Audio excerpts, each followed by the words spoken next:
बिस्मिल्लाहिर्रहमानिर्रहीम। अस्सलाम वालेकुम व्यूअर्स, कैसे हो आप? मैं हूं वजी और आप देख रहे हो वजी का किचन। आज हम जो आपके साथ रेसिपी शेयर करेंगे वो है चिकन रेशमी कबाब।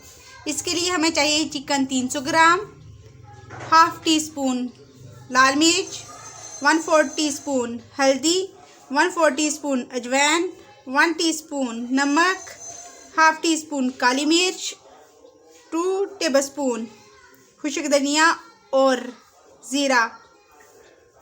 हमने इसको भून लिया था और पीस लिया था। और चाहिए 6 जवे हमें लहसुन के, 1 लार्ज प्याज, 2 अदद सब्ज़ मिर्च और धनिया।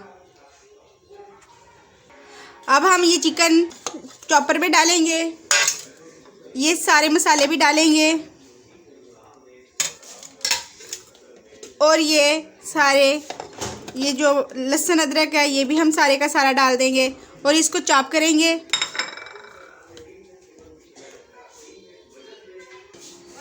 जब इस फॉर्म में आ जाए तो 2 टेबलस्पून इसमें हम ऑयल डालेंगे, 1 अदद अंडा डालेंगे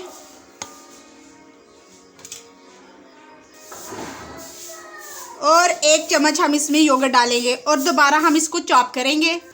जब मिक्सचर इस फॉर्म में आ जाएगा तो इसको बंद करके इसको बाहर निकाल लेंगे और इसके हम टिक्कियाँ बनाएंगे। मैंने मिक्सचर को चॉपर से बाहर निकाल लिया है। अब हमने इसकी टिक्कियाँ बना ली हैं। अब हम इसको शैलो फ्राई करेंगे। हमारा ऑयल गर्म हो चुका है। अब हम इसमें टिक्कियाँ रखेंगे। फ्राई हो रहा है। आप चाहें तो इसको गोल चकोर किसी भी शेप में बना सकते हैं, लेकिन मैंने टिक्कियों की शक्ल में बनाया है। अब हम इसको फ्राई करेंगे। रेशमी कबाब तैयार हो चुके हैं। अब हम इनको डिश आउट करेंगे।